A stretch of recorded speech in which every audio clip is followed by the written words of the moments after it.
Welcome back to another episode of Grizzly True Crime. My name is Gisela K, and today we're going to be looking at another shooting. These shooting crimes, they really get to me. They really upset me. It's just so callous, impulsive, it's just horrendous. But let's have a look at what happened here, because I know you guys are going to all email me about it, and I know you want me to say something about it, and I realize it's also because you guys want to chip in too. You want to have your say, so I'm facilitating that.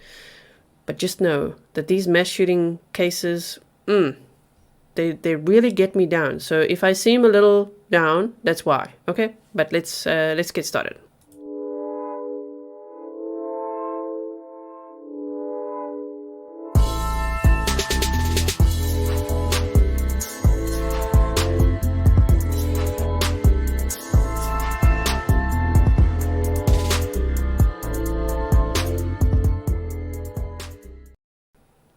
Thank you so much for joining me here today. I really appreciate every single viewer, subscriber, patron, YouTube member, and every supporter of my channel. Thank you so much for being here. Okay, are we ready? Deep breaths, trigger warning. This content's for adults only, of course, and it does involve the callous homicide of 4 victims as the shooter entered a hospital campus and then shot himself. I mean, wow. Okay. You know what the thing is? It's just, there is a feeling of utter devastation and no amount of control that one could have in the situation. There is nothing that you can do. That's what it feels like to survive these types of scenarios. And that just really, it really gets to me, because the lesson we can draw out of it is, I don't know what it is. What is it? You know, and I don't want to get into American politics. I don't want to discuss gun laws and, I don't know, the Second Amendment and get into all that, because this is not a political channel. It's true crime at the end of the day. But man, what do we learn from this? You know, I mean, it was so sad actually to hear. There was one very dark lesson to learn from that Salvador Ramos shooting that occurred, in which one little girl covered herself in blood and then lay dead so that the shooter would think she's already dead, which did help her survive. But that is horrendous. Imagine going through that when you're 8, 9, or 10 years old. I mean, she was very, very smart to do that. But, you know, it's hard to share lessons like that. Imagine teaching kids, if you have a gunman walking around, to cover yourself in your friend's blood just to survive. I mean, it's so dark. It just, I don't know. I know this is a true crime channel and we talk about lots of things on here, but like, man, sometimes these things are just beyond me. Let's have a look. Tulsa police described a catastrophic scene inside a medical office building in South Tulsa where 5 people died and multiple more were injured during a mass shooting on Wednesday afternoon. The shooter, who took his own life, was armed with a rifle and a handgun as he entered St. Francis Health System's Natalie building at 6475 South Yale Avenue and began shooting both guns just before 5 p.m., Tulsa Police Deputy Chief Eric Delglish said. That's quite a surname to say. Police said the shooting occurred in an orthopedic clinic on the Natalie building's 2nd floor. St. Francis Hospital's online directory says Warren Clinic Orthopedic Surgery and Sports Medicine and Orthopedic Urgent Care is located on the 2nd floor with 9 physicians listed. Like, are these people, it seems to be an absolute mental health crisis. I mean,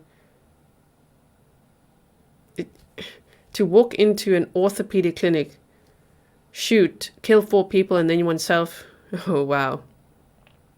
There's no meaning to it. There's nothing. There's just nothing. It's horrible. Police said the shooting occurred in an orthopedic clinic on Natalie Building's 2nd floor. St. Francis Hospital's online directory says the Warren Clinic Orthopedic Surgery and Sports Medicine and Orthopedic Urgent Care is located on the 2nd floor with 9 physicians listed. St. Francis Health System released a statement Wednesday night saying it is grieving the loss of 4 members of our family, but it did not release the names or positions of those killed or injured.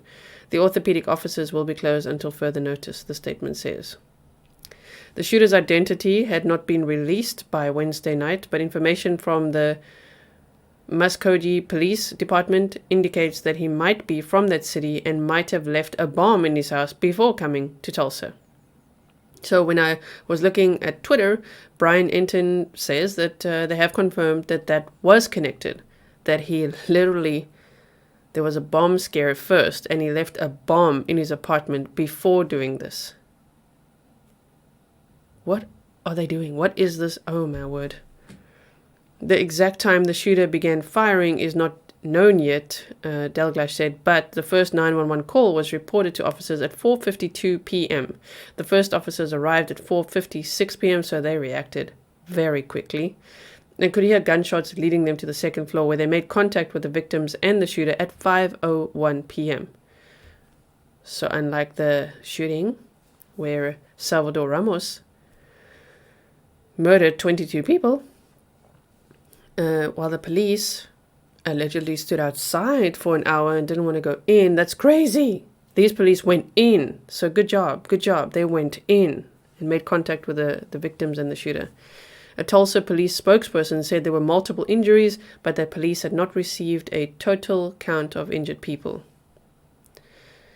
Officers searched the building floor by floor, looking for potential victims and rescuing people who had been hiding from the gunman.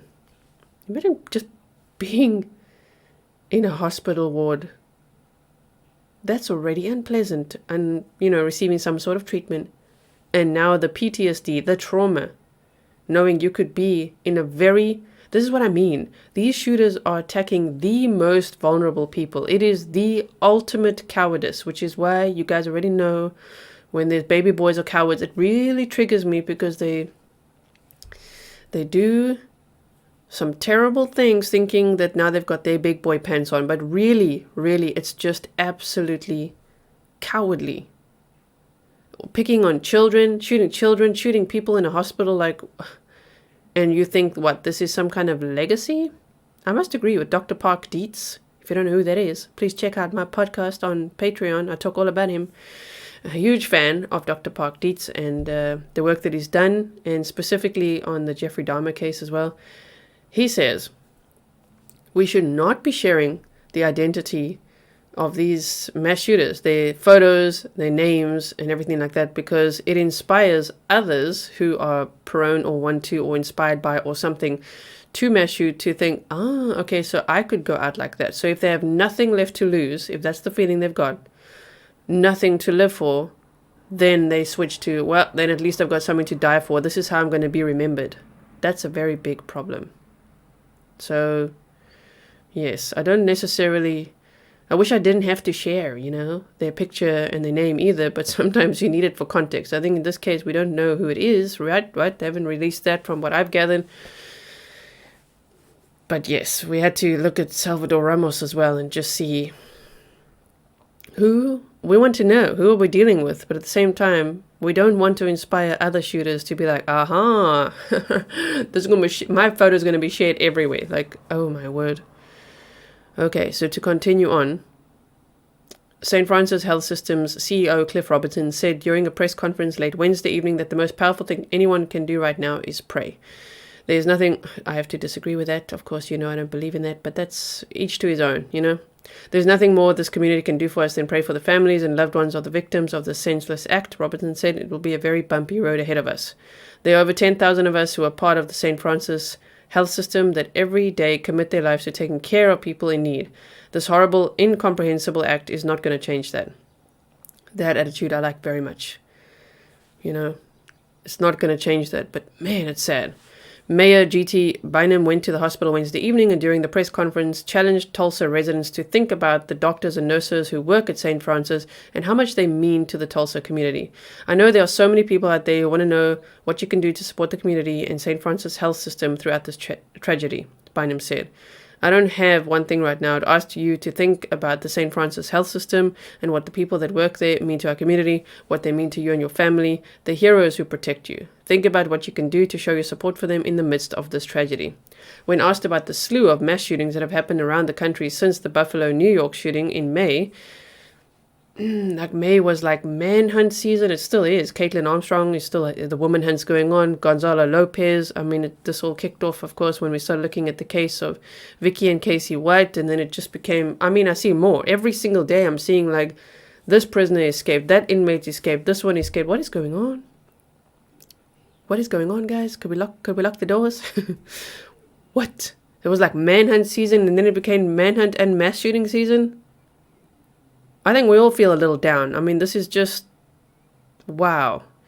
The only glimmer of hope we've had recently really is the verdict in the Johnny Depp case, that he actually got justice.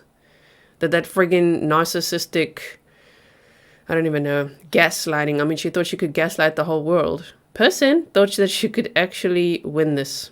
So that's been nice, to watch the trial.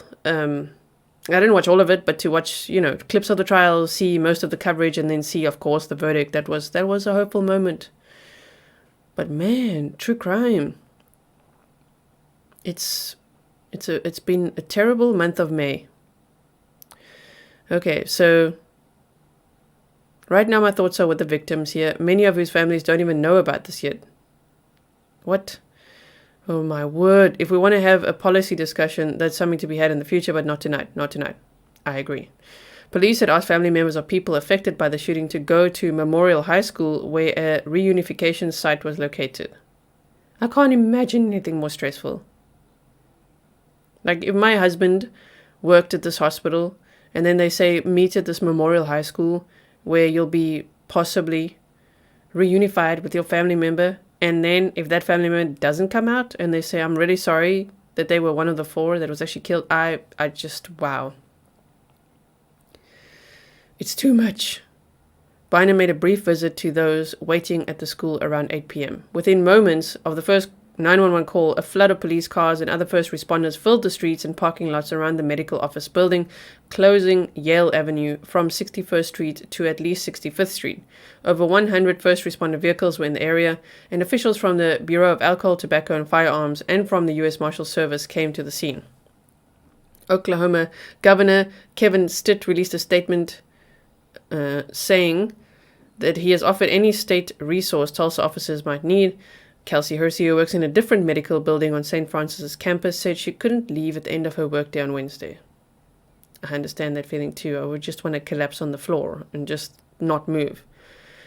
When she first got outside the building she works in, she discovered that both exits from the parking lot were blocked by police cars. Then she learned from other bystanders that police had responded to an active shooter in the complex, and she was too shaken to drive home right away, even when she could move her car.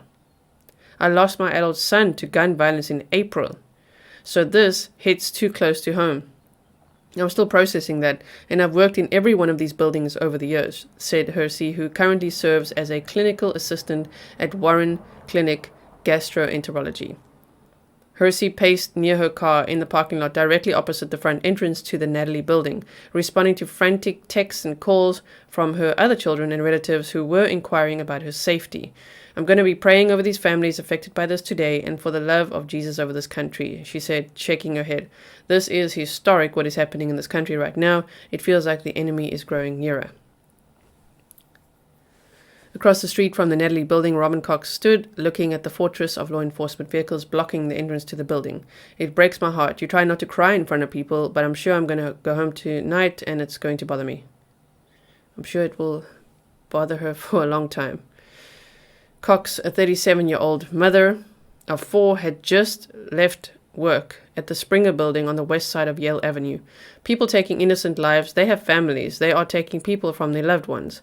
Tulsa City Councilor Connie Dodson happened to be at the St. Francis emergency room when it was locked down at approximately 4:20 p.m. They locked it down without announcing anything, but then people heard the large presence of police and responders in the area and were getting alerts on their phones, Dodson said. The lockdown lasted less than an hour, she said. There were approximately 30 people in the ER at the time, but everyone was calm and watching the activity outside of live reports on the TV, Dodson said. City Councilor James Fowler grew up just blocks from where the shootings occurred and now represents the neighborhood on the council. It's just tragic, he said. You never think something like this would happen in our sleepy city. Well, that's why we all think, like it won't happen to me, or you never think this will happen in the city. And unfortunately, I feel like us in true crime are completely desensitized. I mean, as I say, here in the Netherlands, not much happens, but it's like every day when I walk out there, I'm on high alert. I am hyper vigilant. I am always on the lookout, just in case, Can't help it. You can't unsee things, and I cannot live in a way that's just like disengaged from true crime, because it's just all around us, unfortunately. And, I really hope that now, again, that this doesn't inspire even more shooters. Sometimes I wonder if these shooters even think of that. I mean, I think they've got no regard for anyone but themselves, of course, but I wonder if it is, in their thinking that they're going to inspire many others to do this. And it's kind of this whole, I don't know, rebellion against what, At the end of the day, what are you doing? What are you achieving? It's horrible. So if we just quickly look at Brian Enton's posts here, why Brian Enton's post? Because he's been covering it like in bullet points like this, and we love bullet points. So he said, latest from Tulsa police, 4 victims dead, shooter also dead, 5 total. Latest on Tulsa hospital shooting, 5 dead, 4 victims, 1 shooter. Suspect, a black male, 35 to 40 years old, killed himself. Suspect had a rifle and a handgun, not wearing body armor. Okay, and then police say the bomb threat in Muskogee, Oklahoma is connected to the mass shooting in Tulsa. Police say they received information that the shooter may have left a bomb inside his residence, which is now what they've said. Oh my word.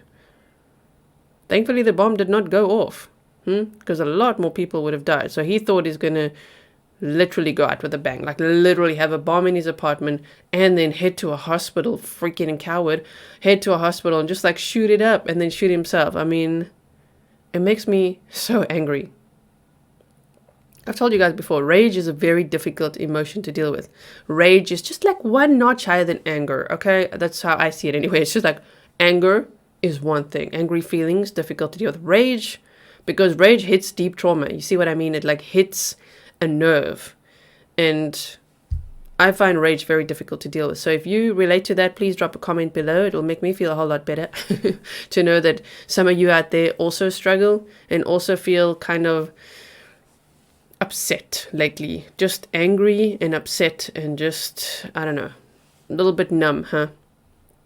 Anyway, so I wasn't really going to mention this until later, but I have started a second channel because sometimes I just need to cover some other stuff, some lighter stuff than the true crime. So if you want to follow me over there, it's called Grizzly Antidote. So if you go to my channels, it's like home videos, playlist channels, you'll see it there.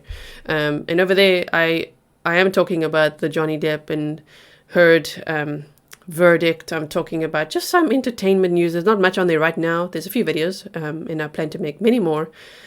But here and there, I just need to just lighten the load. Okay? And no, it's not like I'm falling apart from covering these cases. I am a true crimer after all. But sometimes it's good to just do a little something else. So you could either find me on, if you don't see me here like every day, like normally, I post a lot when there's lots of news as well. If you don't see me here every day, you could either find me on my second channel, which is yet more free content for you, on Grizzly Antidote, or you could join me on Patreon. It's $1 to join. There's different tiers you get to choose, but I also make a lot of videos on there, which is also my happy place. I do tours around the Netherlands, as in walking around Amersfoort, Rotterdam, canals, castles, stuff like that. I really love that. So if you want to see a little bit more, there's some true crime there as well.